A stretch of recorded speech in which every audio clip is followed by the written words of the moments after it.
বলিউড অভিনেত্রী উর্বশী রাউতেলা, যিনি তার সিনেমা জেএনইউ জাহাঙ্গীর ন্যাশনাল ইউনিভার্সিটির মুক্তির জন্য প্রস্তুতি নিচ্ছেন, জড়াছেন ভারতীয় ক্রিকেটার ঋষভ পন্তকে ঘিরে একটি নতুন বিতর্কে।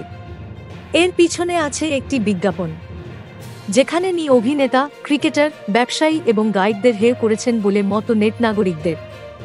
বিজ্ঞাপনে উর্বশীকে বলতে শোনা যায়, কুছ লোক তো মেরি হাইট কে ভি নাহি হ্যায়, কেউ কেউ তো আমার থেকেও উচ্চতায় খাটো।